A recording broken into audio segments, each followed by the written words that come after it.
రాష్ట్ర వ్యాప్తంగా సంచలనం సృష్టించింది జూబ్లీ ఉప ఎన్నిక అని చెప్పుకోవచ్చు.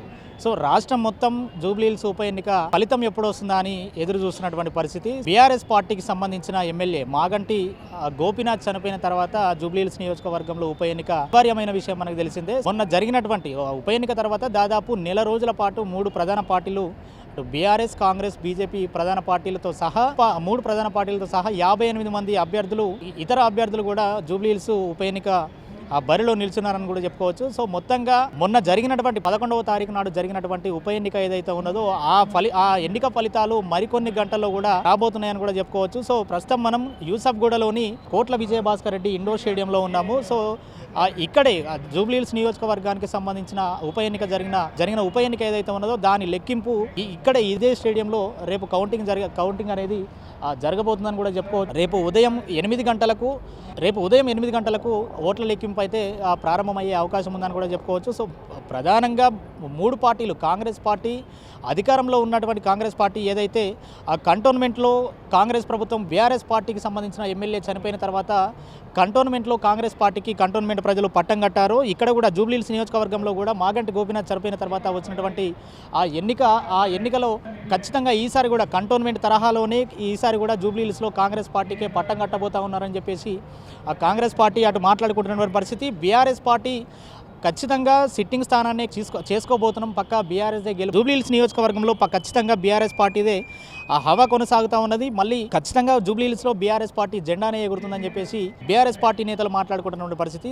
అటు కాంగ్రెస్ పార్టీ వాళ్ళు, ఇటు బీఆర్ఎస్ పార్టీ వాళ్ళు కాకుండా బీజేపీ పార్టీ, ఆ రెండు పార్టీలకు జూబ్లీహిల్స్లో అధికారం ఇచ్చారు, జూబ్లీహిల్స్లో అవకాశం ఇచ్చారు జూబ్లీహిల్స్ ప్రజలు. ఈసారి ఖచ్చితంగా బీజేపీ పార్టీకే అధికారం చేయబోతున్నారని చెప్పేసి బీజేపీ పార్టీ మాట్లాడుకుంటున్న మాట. సో మొత్తంగా సవాళ్ళు ప్రతి సవాళ్ళతో కూడినటువంటి నాయకత్వం అటు బీజేపీ, బీఆర్ఎస్, కాంగ్రెస్ పార్టీ నాయకత్వం మొత్తం జూబ్లీహిల్స్ నియోజకవర్గంలోనే మకాం వేసి ప్రచారం చేసినటువంటి పరిస్థితి.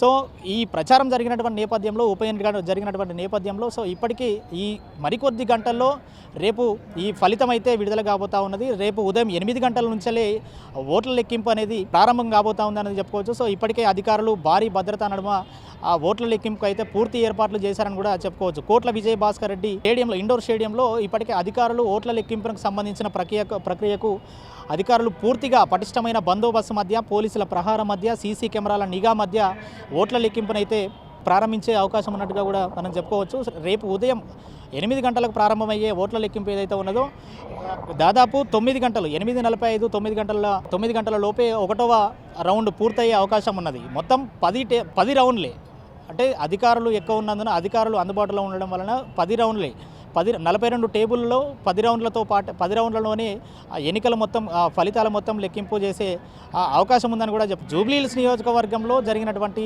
ఉప ఎన్నిక ఏదైతే ఉన్నదో గతంలో కంటే, అంటే జూబ్లీహిల్స్ నియోజకవర్గ ప్రజలు ఏ ఎన్నికైనా కూడా, అంటే గతంలో 2023లో జరిగినటువంటి ఎన్నిక ఏదైతే 48% పోలింగ్ అయినటువంటి పరిస్థితి. సో ఈసారి కూడా సాధారణ ఎన్నికలైనా కూడా ఉప ఎన్నికైనా కూడా మా తంతు మారదు అన్నట్టుగా జూబ్లీహిల్స్ నియోజకవర్గ ప్రజలు ఈసారి 1% అంటే 2023 ఎలక్షన్లో 48%, ఈ ఉప ఎన్నికలో 1%, 49% పరిమితమైందని చెప్పుకోవచ్చు. సో మొత్తంగా ఫస్ట్ పోస్టల్ బ్యాలెట్ ద్వారా వచ్చినటువంటి ఆ ఓట్లను ఏదైతే పోస్టల్ బ్యాలెట్ ద్వారా వచ్చినటువంటి ఓట్లు ఏదైతే ఉన్నదో అది లెక్కింపు తర్వాత హోమ్ ఓటింగ్ వేయడానికి 103 మంది అప్లికేషన్లు పెట్టుకున్నట్టుగా కూడా మనం చెప్పుకోవచ్చు. ఆ 103 మందిలో 101 ఓట్లు వేయడం జరిగింది. మరో 2 మరణించినట్లుగా కూడా అధికారులు తెలిపినటువంటి పరిస్థితి. ఆ తర్వాత ఈవీఎంల ద్వారా వచ్చినటువంటి భారీ భద్రతా చర్యలు అయితే ఓటింగ్కి తీసుకున్నటువంటి పరిస్థితి. సో మొత్తంగా బీఆర్ఎస్ పార్టీనా, కాంగ్రెస్ పార్టీనా, బీజేపీ జూబ్లీహిల్స్ నియోజకవర్గంలో ఏ జెండా ఎగరబోతుందని చెప్పేసి